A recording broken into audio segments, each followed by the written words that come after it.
Right, time to introduce our panelists this morning. You're watching Standing on Guard, where we get to, of course, look at matter security here in the country, in the region, and the entire world as well. Just taking a panoramic view of that. I'm holding court this morning with Professor Nam Adama, who is the Vice Chancellor of KCA University and also an expert on defense and foreign policy. Also, we have with us Major Retired Lucy Mukuria. She is the CEO of True North and also a military psychologist. With us as well is Pierre Jack, who is a senior advisor at the International Growth Center in South Sudan, also the chair of South Sudan Young Leaders Forum. We have with us also Dr. Hassan Kanonji. Hassan Kanonji is the director at the Horn Institute, and we do have with us this morning as well Dr. Kisiangani Emmanuel, who is a lecturer, Institute of Diplomacy and International Studies at the University of Nairobi. You can head over also to our Twitter handle, which is AM Live and TV. Also, AM Live and TV is a profile name on Facebook, and 20505 is our SMS portal. Right, we just want to focus on those two stories. We have a raft of others as well here, and we'll be discussing also matters security when it comes also to the production of oil and the transportation of oil in this country. We've seen what is happening in Turkana as well. That also is bound to be a part of our discussion this morning. But let's just hear from our panelists as far as Congo violence is concerned. Are we getting any prime solutions as far as the human crimes are concerned? And are we seeing any peace deal happening in Congo as well? So let's just hear from Lucy Mukuria this morning. Good morning. Good morning. How are you? Very well. Yeah. You know, when I think about the sustained conflict in Congo, the decision to actually continue and carry on with this practice is clearly not being made with from a place of compassion. That's my take. And I feel like the people who ought to be in the room to bring focus on changing the discourse of this situation is just not happening. Mm-hmm. We hear from specialists, from experts, from technocrats. I think today is the first time I've heard somebody actually talk about the human experience that people are going through. When that gentleman was talking about how people affected by the war, even as children, will require long-term care. So, I mean, my view is that people don't want to be able to admit the fact that they actually don't know what to do in this situation and begin to think about different ways they can determine a different outcome, because this has just gone on for too long. Mm-hmm.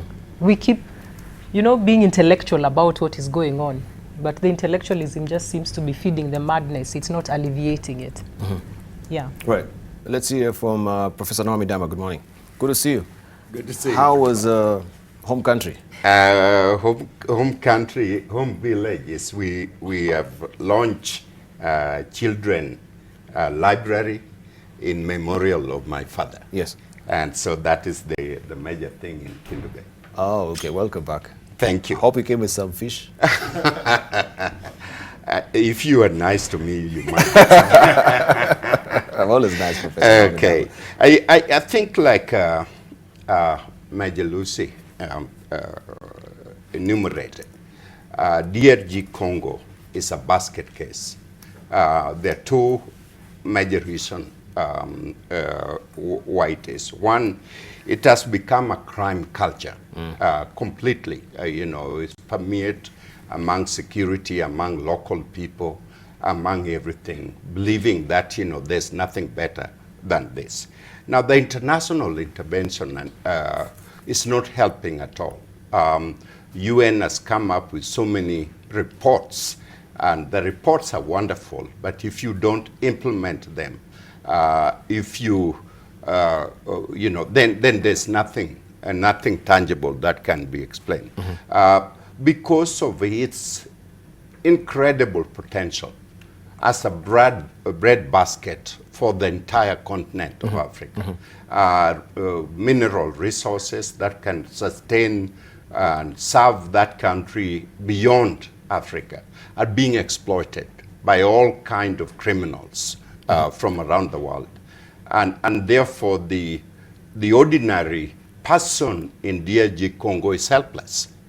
And so then it become really a basket case. Mm-hmm. All right. Pierre Jack, good morning. Good morning, Debarl, and thank you for having me this morning. This issue of Congo, as you all know, this is not something new. It's something that has been going on for decades, and it seems the same crises have been repeating themselves on top of other crises. And even as we speak, it's very unclear what the future is for Congo. And it's very sad to see the same situation repeat itself, and to see the Congolese elite being unable, over decade after decade, being unable to solve their own problem. You know, I was recently in Europe, and when I was in Belgium, I was actually trying to meet with Bemba. We were discussing him on this show a few months back. Of course, I was not successful. But one of the reasons why I wanted to meet with him, there's a lot of excitement about him among the Congolese exile. That finally, here is a figure, regardless of his past, could really be influential in how Congo moved forward and in resolving some of the constitutional crises that has impeded Congo from moving forward. Of course, what we are seeing in Congo is the effect of many generations of trauma, because recent research is showing that even a child that is in the womb, if there is these kind of things happening, like gunshot or explosion, these kids that are still inside the womb are traumatized. Yes. So you have generation that it's like built-in trauma over generation, and especially in this region where the crises have been taking place in Congo. Of course, we have been discussing this.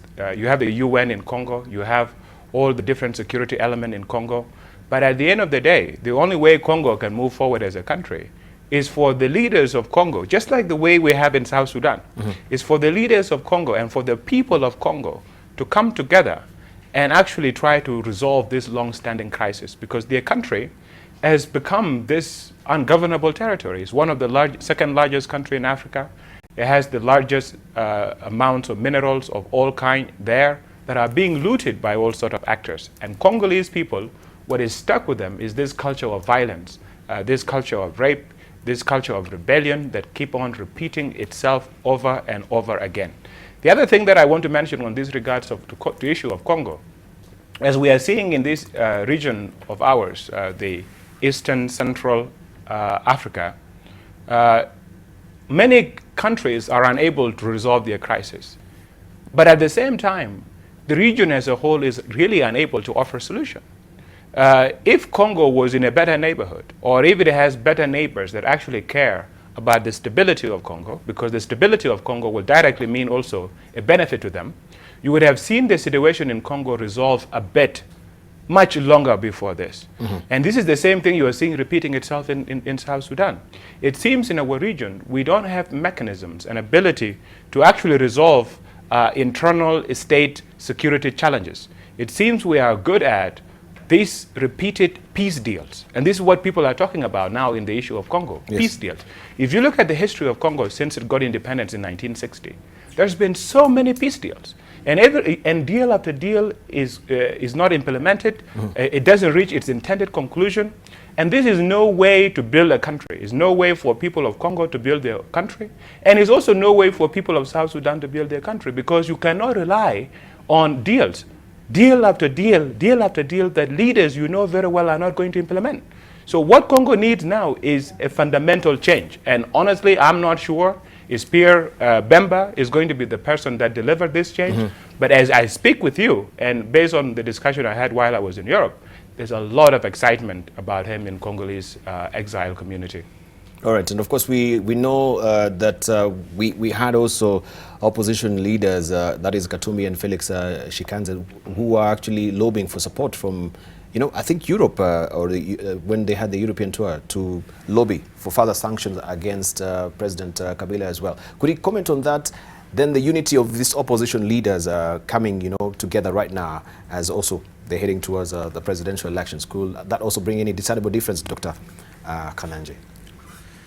Debarl, the story of Congo is the irony of independent Africa. What was supposed to usher in the dream of African freedom has become a long and endless nightmare of its people. Rape as an instrument and as a weapon of war in Congo has become so commonplace that it's no longer shocking when you hear it. One area that is normally not discussed enough is actually the Congo. millions. We've lost more people in Congo in the last 15 or so years than all the Jews that were killed in Europe, actually, in the Second World War. And yet, a lot of times Congo only happens or is mentioned as a footnote in most news or when there's something going on externally.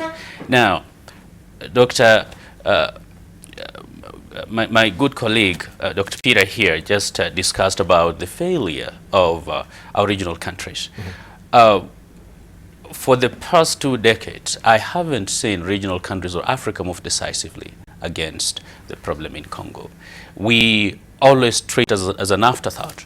Even when we're discussing other issues that are actually of less consequence in terms of the gravity of the crimes committed compared to Congo. And I think just as the AU recently said that the continent has to move more aggressively against the parties in South Sudan, I think we also need to move more aggressively and more deliberate and intentional against some of these parties in the Congo. Now, there is a movement, of course, in the Congo today between the son of the former Prime Minister Tshisekedi, Moise Katumbi, who is now in exile, and Bemba, to try and form some kind of a coalition that may be an alternative to Kabila. But until a framework is established that can actually ensure a peaceful democratic change, because right now institutionally and politically in the Congo, the situation is still very fragile. The presidency still, of course, has a lot of powers in determining who's going to succeed Kabila after he leaves power. That is, if he leaves power at all. And I think it's about time, as the continents of the region, we actually pay attention and move a lot more decisively and purposefully, as opposed to just complaining and appearing to wonder and be surprised with the shocking crimes that go on in Congo when they've been happening every day. Perhaps continent-wide, there is no place that rape has been used as a weapon of war on such a massive scale the way it's done in Congo. And I think it's about time we did something. All right. Thank you very much. Also introducing Dr. Emmanuel Casey from the University of Nairobi. Gentlemen, I think, yes, we have a newbie and we need to welcome Dr. Emmanuel to the panel as well. Thank you. Good morning. Morning. So, yes, you can actually comment on that as well, and you just give us your inkling of what you think, where this is headed. Is there also a deliberate attempt to make sure that the situation in Congo remains the same, so that people will benefit and profiteer from the warring factions that we have in Congo as well? Yeah, Debarl, I was in Eastern DRC about 5 years ago. Yes. And my experience was that I came across this young girl of about 16 years, and she had a kid of 7 years. So you can imagine, in terms of, what is permitting that region. It's actually called the rape capital of the world. So there's too many, there are too many of these violations that are going on in that part of the world. But in terms of problems, I think they're out there. People have spoken about them. It's at the local level, internally, but you also have at regional and international levels. Internally, I think it is systemic. It's an issue of leadership that has not constructed institutions to do what they're supposed to do. At regional, the regional interests. Internationally, I was there, surprisingly, in, I forget the name, Eastern DRC, Goma. Yeah, and there was only a tarmac. But strangely, there were so many of these planes that were leaving. And you don't have a runway. It's a tarmac, and you have planes leaving. So it tells you about international interests, where people going Eastern DRC, getting minerals out. So you literally have people internationally who are benefiting from the situation. So I think in terms of problems that are well known, I think the international community and at regional level and internally, I think there's something wanting. We've not done enough to address the problems in DRC. So I will to an extent say, while it has not been sufficiently publicized, I think the leadership internally has been traveling in one direction itself. Not critically, if you look at the neighboring Rwanda, when Kagame took over, what he did to the country, he had a vision and he worked on that to turn around the country. I think the leadership of DRC has been wanting. At regional level, of course, there's so many interests, not only at regional, the extent up to down south. So, and has little in terms of measures to intervene. And international, I think I also agree that we've not done sufficiently. So you have a big problem in DRC. All right. Yes, let's hear from Dr. Pierre Jack. Yeah, there's a cruel irony with what is happening in Congo. 2 days ago, Belgium named one of the most central squares in the heart of the Belgian capital after the first Prime Minister of Congo, Patrice Lumumba. And if you remember very well what happened in the case of Patrice Lumumba, it was a case really of a visionary leader that deeply cared about the welfare of his people being killed by the colonial masters. Belgium, with collusion with some of his allies internally, and with collusion of everybody, CIA, MI6, everybody was involved in that. And after everything that has gone on in the Congo, the raping of Congo, like what the rape that you see that is going on in Congo is symbolic of what is actually happening to the country. The extraction of the resources of Congolese people. And now in the heart of Belgian capital, they just named this square after Patrice Lumumba. And I was wondering, what does this even mean? The country is totally messed up. Belgium has a huge hand in what has happened to Congo, because as you remember very well, since the scramble of Africa until 1908, Congo was a personal property of the Belgian king. It's only in 1908 that now Congo as a colony formally became a property of the Belgian state. And what Belgium did there was the extreme form of brutality. This was not even anything you can talk about as colonialism. This was basically slavery. And now they just come and you name a square after Patrice Lumumba. There's not been a justice. There's not even a great transparency about exactly what happened. A lot of documents are still remaining classified and in secret. His family is scattered all over the world. Congolese people are scattered all over the world. Congo is still being raped, and Belgium is still playing a role in it. It's a great deal of irony. It's like, we named a square, so we must be okay with you. How are you okay with them? You basically destroy this country with the intention to destroy it. And you can't come back later on, 58 years. This is almost to the exact day that this man was killed. 58 years later on, and you just say, we're going to name the square after this guy, and we are sorry about what happened. It's very sad. All right, and also the genocide that, you know, the King Leopold IV, I think, that has not really been talked about. They should compensate Congo. They should compensate Congo. Absolutely. It's sanitization. Okay. That's all right. going on. We'll come to you. Let's hear from Professor Nam Adama. Debarl, one thing that I refuse to accept, and our friend Peter is providing factual information in terms of what happened. But Africa, after 50, 60 years, cannot look at colonial government and colonial activities and bury our ineptness, our level of corruption, you know, and blame it on colonial people. How in the world, when are we going to wake up and be able to take charge of our wolves? Or there's alternative, invite the Belgian people to come and recolonize Congo. Let's hear from Emmanuel. We'll come to you. Yeah, that's an interesting angle. I just wanted to add a rider to what Peter was saying. Yes. You know, I was in Belgium and I was told the best diamond in the world in Belgium is from actually DRC. Yes. And instructively, you go to Belgium, there's a place called Matonge. 95% of the population there is from DRC. And people pride themselves. We are in Belgium, provided they can, from Belgium, you're given some leeway to import a car to DRC. So they pride themselves that they think that's a big achievement. So I'm just trying to tell you the intricacies in terms of how we are intertwined. Some of these countries out there intertwined with some of the colonial masters. On the issue of whether 50 years later we should be blaming colonialists, I think it's about levels of responsibility. Yeah, you cannot ignore There are writings about how some of these developed countries have underdeveloped Africa. So you cannot take away that dimension. But I also agree with him that much of the responsibility is ultimately up to African leadership. I think on the whole, we have not done enough in terms of addressing our own internal problems. You look around the continent, there's a few countries that are doing it. And all of them are colonized. Go to Namibia. They're doing far much well. Namibia, if you want to go out to study, they will give you a scholarship.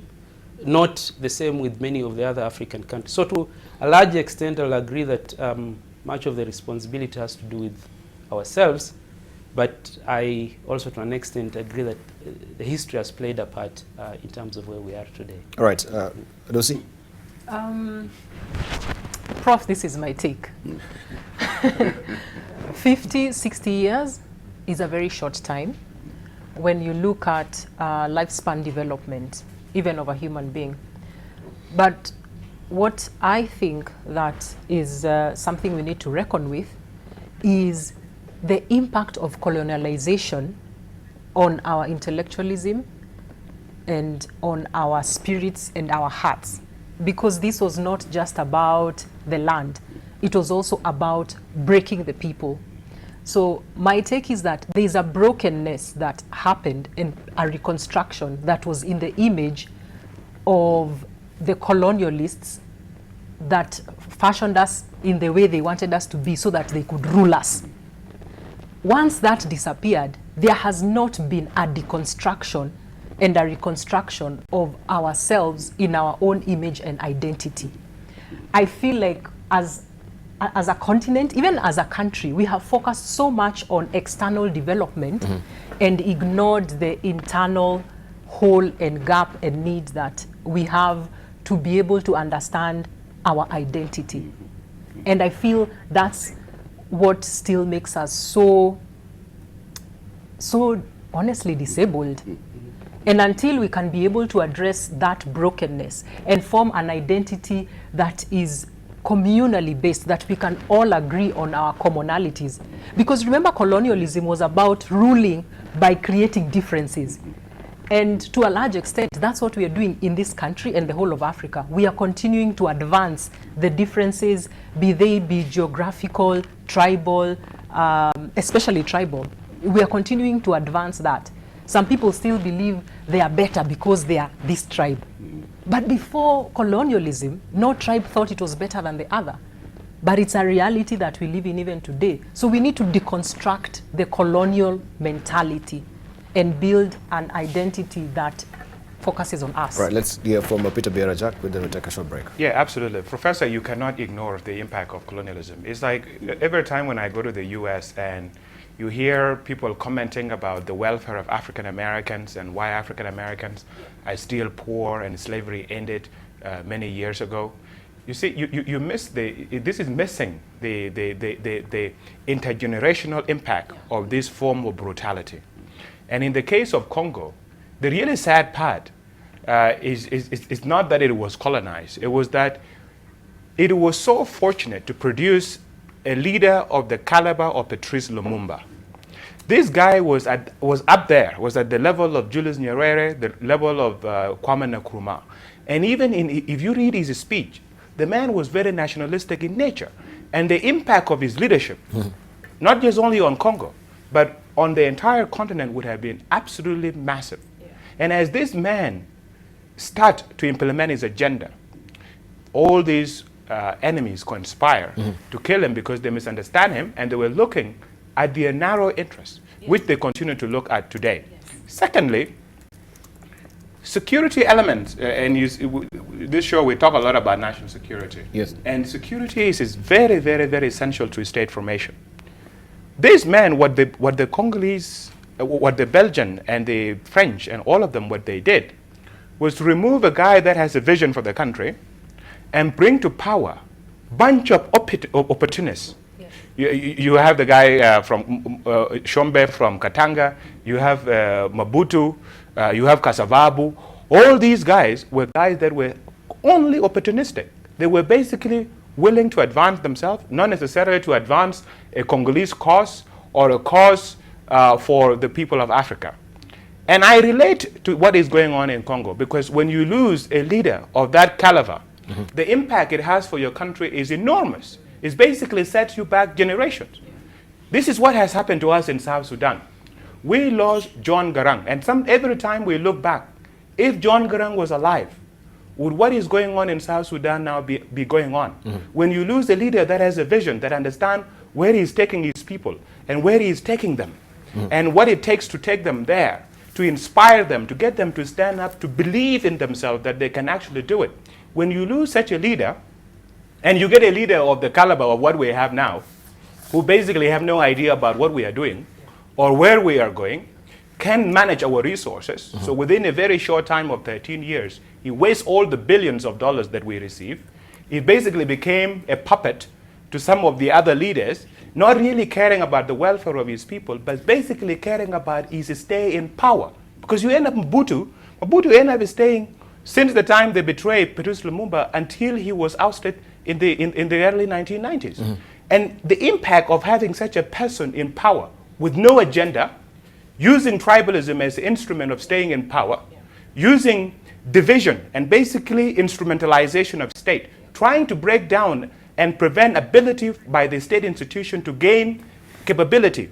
So you have a military that is dysfunctional. Then he creates presidential guard here. Then he creates the national security. And then he get all of these people to be fighting themselves, get all of these other tribes to be fighting themselves, building himself secret palaces in different parts of the country, not caring about the infrastructure or any agenda that can unite the people. When you have such a person in power for 2 decades, the impact it will have in your country will be awful. And this is what we are seeing in South Sudan. We are not blaming and we are not excusing our leaders in Africa. Thank you. But what I'm saying is when you lose a leader of that caliber, it sets your country back. Thank you. All right, welcome back. You're watching Standing on Guard. We're keeping an eye on the enemy. We are also holding court this morning with Professor Nam Adama, who is the Vice Chancellor of KCA University, an expert on defense and foreign policy. Also, Major Retired Lucy Bukuria. She's a military psychologist, also the CEO of True North. We have Dr. Pierre Jack, who is the Senior Director or Senior Advisory in the Council of International Growth Center in South Sudan, also the Chairman of South Sudan Young Leaders Forum. We have with us also Dr. Hassan Anenje, who is a director at the Horn Institute. Also with us is Dr. Emmanuel Casey, who is a lecturer in Institute of Diplomacy and International Studies at the University of Nairobi. Guys, I think we'd promised to circle back with still on Congo. And yes, we saw Professor Nam Adama standing at the list to tell us something on that note as well. The debate, but not the proposal that you're actually are proffering before. Maybe. The debate continued through the recess. And my point, and really to Africans, to Kenyans, is our debate cannot begin with colonialism and end with colonialism. It is the right time right now that Africa wake up. And I have the children in Kindube reading a book called Decolonizing the Mind, written by our classic writer, a Kenyan original, Ngugi wa Thiong'o. How many people are reading that book? Go to West Africa and read the book, Things Fall Apart, and understand exactly the climate, the environment on which we're talking about development. Yes. And I flung back to Southeast Asia. China went through cultural revolution. And I was a visiting scholar at Pudong District, University of Pudong, where Mao set up his own future economy on how China need to look like in the future. What is happening in the world today? China has more than 400 billion trade surplus with the United States and basically swallowing Africa. But they went through colonialism. Yes. They went through everything that Africans have gone through. And they shed the yoke of colonialism. They became themselves, and now they're conquering the rest of the world. Now, what is it that's wrong with us? You know, the question, what is it? Is it a black thing, or what is it that's wrong with us? That we can just go through this vicious cycle of killing ourselves, then blaming colonial people. You know, I can no longer accept this.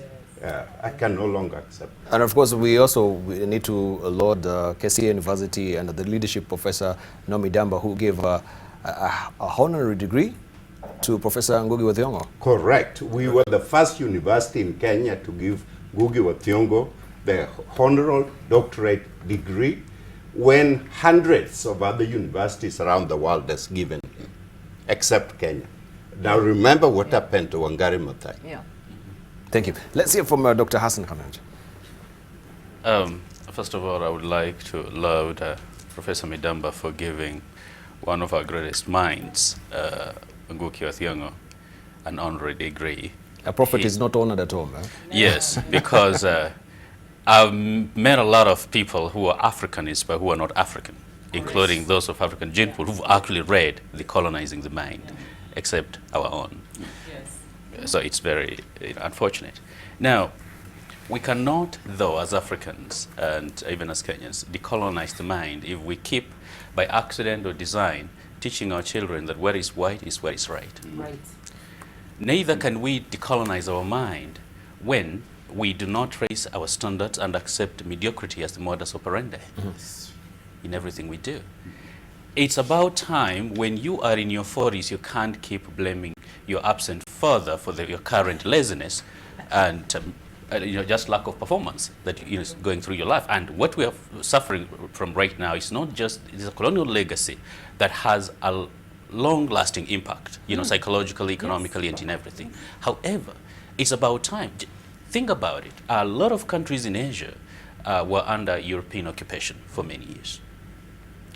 But those countries, you can't even compare them to ourselves. They've been able to find a way out, where there are Koreans or even the Chinese, who were occupied for quite some time.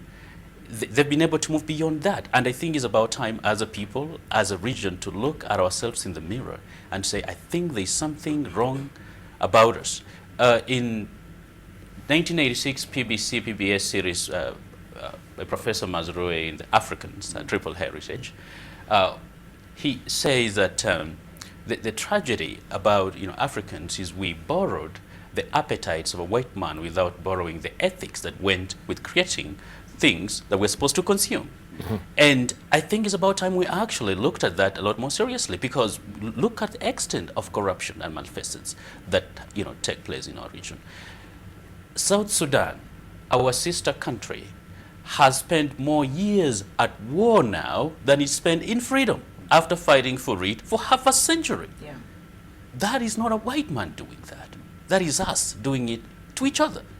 I think it's about time we actually acknowledge that, recognize it, and try to fix it, instead of just complaining about the colonialists. All right. Unless you have something, Perhaps I can Doctor, have the final word on sure, this. on Dear Congo. Yeah, I think we are saying the same thing, we're just using different words. Yes. I think what I hear from colleagues is that we should not ignore history, Right. but at the same time we should not live in history. Right.